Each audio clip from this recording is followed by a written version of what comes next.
this. I want to thank Larry who sought me out and asked me if I would speak. I appreciate that. You met Pat Pettifield Stan. This is my big twin brother. He's 7 inches taller than me. I've heard about it for 64 and a half years. I'm tough though, so it doesn't matter. And Arnell Epcot was one of our partners who informed me the other day she was the first female Rotarian in Alabama back in the 60s in Troy, Alabama. So she's one of our partners. So I'm glad Arnell's here as well. I want to tell you how we got started in this, because I've had a multifaceted career. But like you, in your message, service above self, I think that's why we're here and why the Vigilance group got started. And without going into a lot of details, I will tell you, in 2008, my daughter was a sorority chapter advisor. She was a young mom, and she was at Auburn University, we're very affiliated with Auburn. She calls me in the afternoon at 1 o'clock, the day after it happens, and says, "Dad, there's been a tragedy, and the girls are scared to death." A little girl named Lauren Burke, 19 years old, was abducted from her dormitory. It was the first homicide in Auburn in 153 years on their campus of a co-ed or a student. My daughter called and said, "Dad, I remember when we were teenagers, you used to teach us how to escape and survive." I was a pretty tough dad. I had beautiful daughters. I didn't trust anybody. But she says, "Dad, our girls are scared to death. Would you come down and speak to our girls because they had not caught the guy?" I said, "Absolutely." I went down 3 days later and I spoke to 2,000 girls in the basketball arena at Auburn. I realized right then that I had a message. I went back to Auburn 6 more times at the request of the athletic director and the sorority system down there over the next 3 to 4 years, sharing our message. Lauren was abducted. She was abducted at gunpoint. No bad behavior. Tuesday night, been studying the dorm. 8 o'clock at night when she was abducted by a guy that did not know her. She was the perfect lamb, by herself, not paying much attention, which is typical of a lot of us, but certainly at that age. Gun goes to her head, and he says, "Get in the car, I'll shoot." This came out later in the trial. She gets in the car, and he has her take her clothes off while he drives her car around campus. Probably somewhere in this 10 to 15 minutes, she's breathing and she's putting her cognitive skills together. He takes her off campus in Auburn. That doesn't take long, and she tries to escape. He shoots her in the head and kills her. He took her car back and torched it to try to kill the DNA. They caught him because of some video evidence getting a gas can at a gas station. So I'll tell you right now, and I've done a lot of things. I've been all over the world. I just got back from Paris last Wednesday. I went to Normandy Beach. I've had a great life, but there's nothing more important in my life right now than speaking to you and doing this message. So I just want to make sure I get that out. And Pat, you're my timekeeper. At 10 minutes, I'm finished. So give me a 5-minute warning. So you have a mission statement. Our mission statement is this. It's very simple. The Vigilance group, which is who we are, and it's just not us. I have a Navy SEAL, an E8 retired 26-year Navy SEAL that's a partner, who sought me out. Who said, "I know what you're doing and I want to be part of it." And that was a great affirmation for me. I have a chief of police and reserve in Shelby County that's also a partner with us. Our message is this: we teach people how to live safely in a dangerous world by cultivating their personal power for vigilance and safety. Everybody has it. We just got to bring it out. We are not a security company. I'm not a fight school. And Pat, don't say a word, because I tell people all the time, I don't want to fight anybody. Baloney. And say I don't want to fight anybody. I've been all over the world and I don't fight anybody because I pay attention and I understand that, and that's real important to understand. So we're not a security company, and we're not a fight school. There's plenty of those out there. We do something different. We base it off of 5 pillars, and you're gonna experience one of them in just a second. But the 5 pillars of vigilance is going to be the mental part of it, and I'm going to get into what these all mean. But we've got the mental, the intuitive, the emotional, spiritual, and physical. Those 5 pillars are going to keep you alive, and we're going to talk about each one of them. But if you would, I'm going to give you one tip today. If you forget everything I say today, which you probably will, remember what I'm getting ready to show you, because this is probably the #1 defensive tool that you can have always with you. You can share it with your children, your grandchildren, your loved ones, your wife, whoever. So if you will, everybody stand up. Now this is going to look silly, and I'm going to tell you, if you can't do it here with emotion and passion, how will you do it when you're in the street when somebody puts a gun to your head? But here's what we learn in Krav Maga.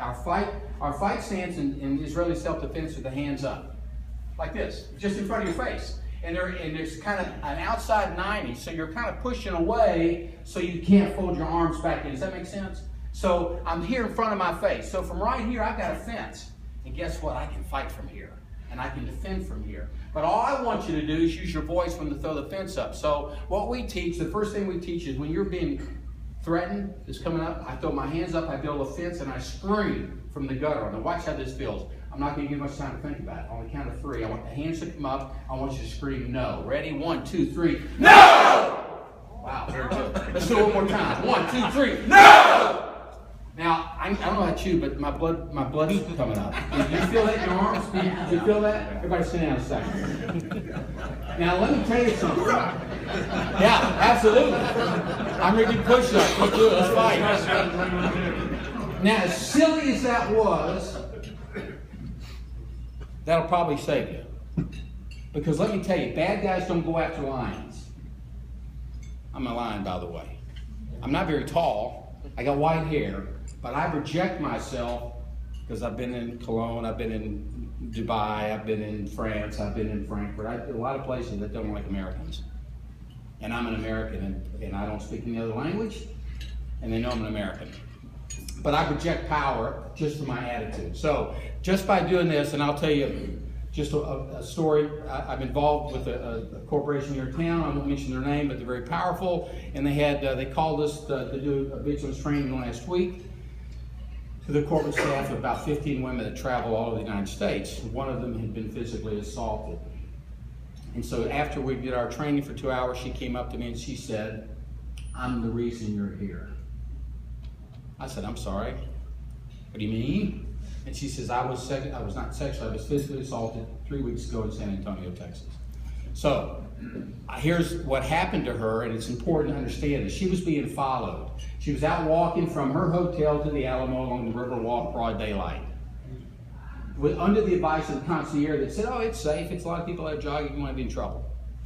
She's 25 years old, and she said, as I'm walking, as I go past the place, I noticed a guy over here that gave me a horrible, ugly, mean look, and he didn't look good. She said he looked like he could have been homeless, but the way he eyeballed me, basically assaulting me with his vision, I knew I was in trouble. And as I watched him, he watched me, he pushed himself off the wall and started following me. I said, "Well, how'd you feel about that?" "Well, I gave him the benefit of the doubt." "Ooh, why?" I tell this to all young people, everyone. Trust is earned, right? You don't get it.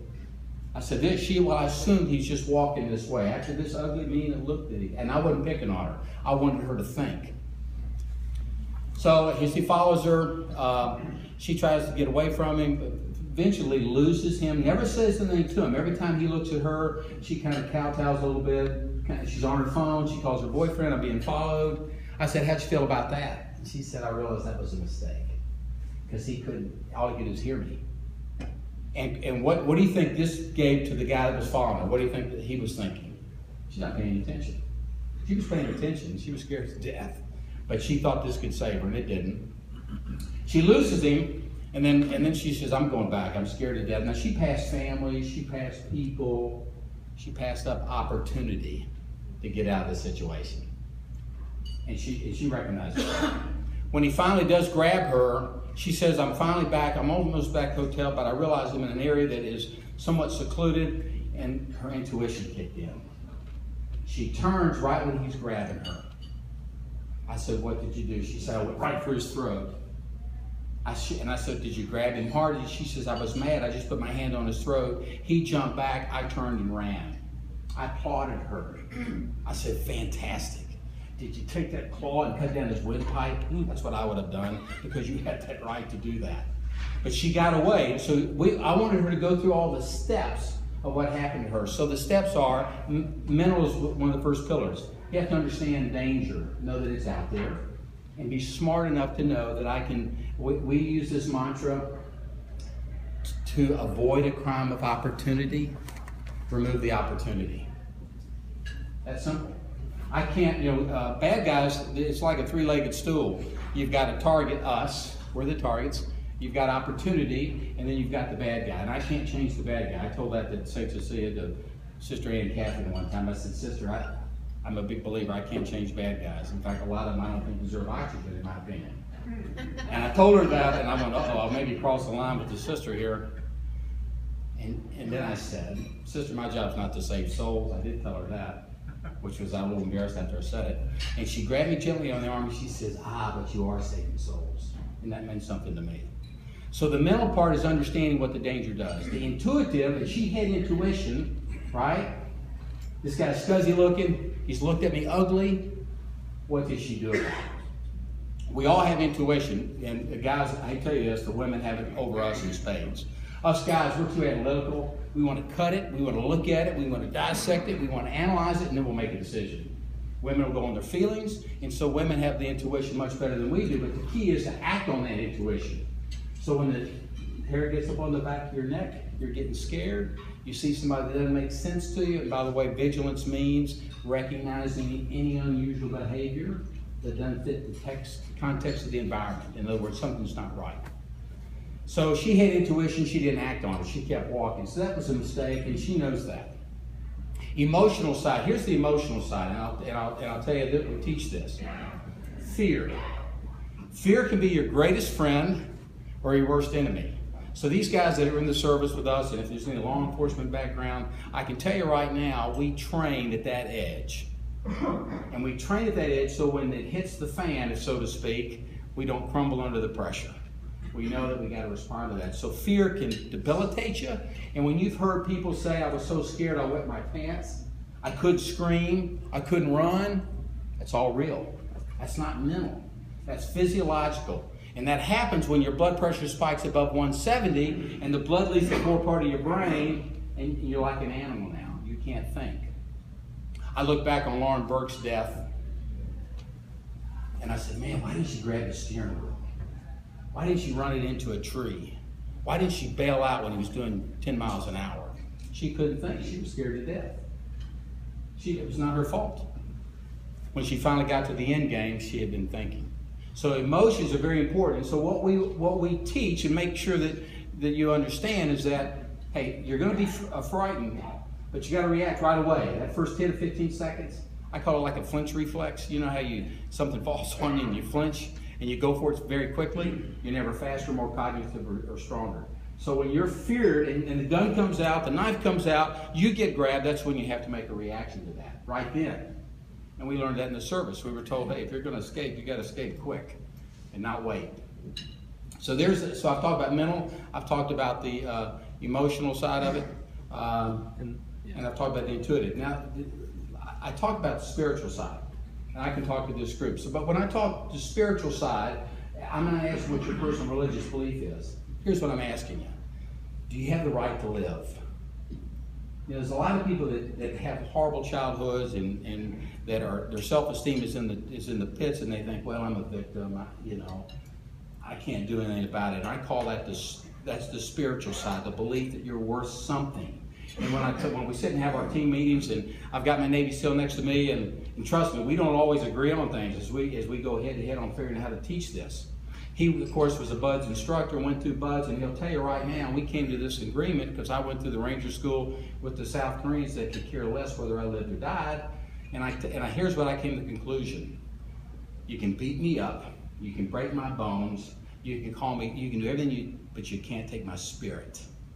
And they never took my spirit, and they never took these guys that make it the SEALs. That's the spiritual side of it. That's what you can never lose. So we talk about the right to live.